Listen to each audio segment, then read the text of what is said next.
Mga usaping legal at katanungan sa batas, bibigyan natin kasagutan. Alamin natin yan sa inyong Kapuso sa Batas, Attorney Gabby Concepcion. Happy Friday, Attorney. Take it away.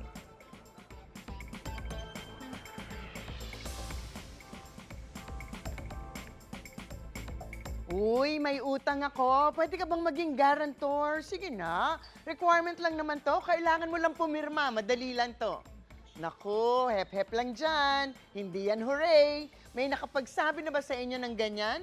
Bago kayo pumirma, alam nyo ba ang ibig sabihin ng pagiging guarantor?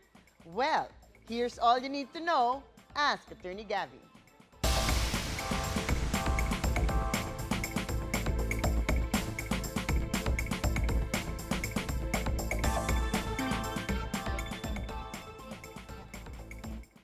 Hashtag Ask Attorney, Attorney.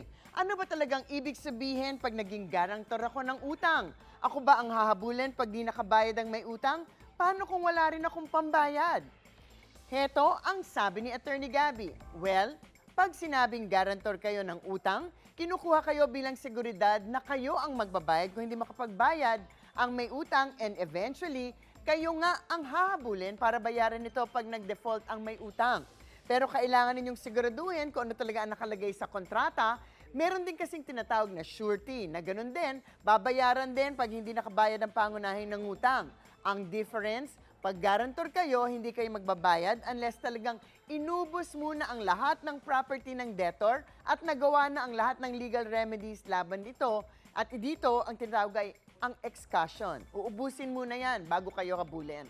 Pero pag kayo ay isang surety, naku po, pwedeng dumiretso agad sa inyo nang hindi kinukubra sa actual na may utang. Wala nang benefit ng excussion. So actually, hindi importante kung ano ang title na binigay sa inyo.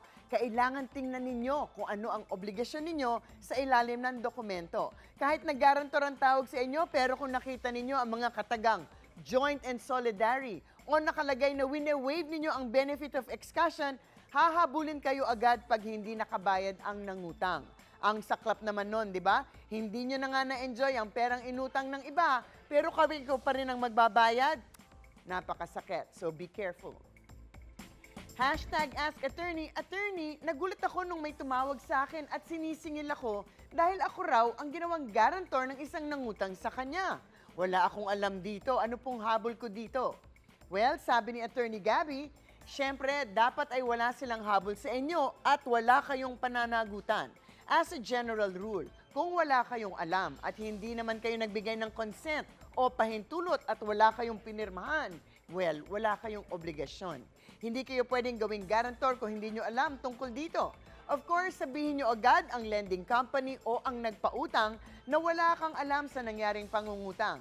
Pangalawa, tanungin ninyo kung sino ba itong taong ito na nagsasabing kayo ay pumayag na guarantor nila. Malamang hindi nyo tunay na kaibigan to, di ba? Of course, eventually, humingi rin kayo ng kopya ng dokumento kung saan kayo ay di umano'y pumirma at pumayag bilang guarantor. Suriin ang signature at tingnan kung obvious bang fake ito. Or baka eventually ipapa-analyze pa yan para mapatunayan na mukhang pineke talaga ang signature ninyo.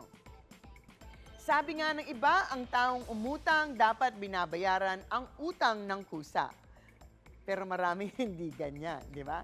In any case, basta't usaping batas, bibigyan nating linaw para sa kapayapaan ng pag-iisip, huwag magdalawang isip. Ask Attorney Gabby.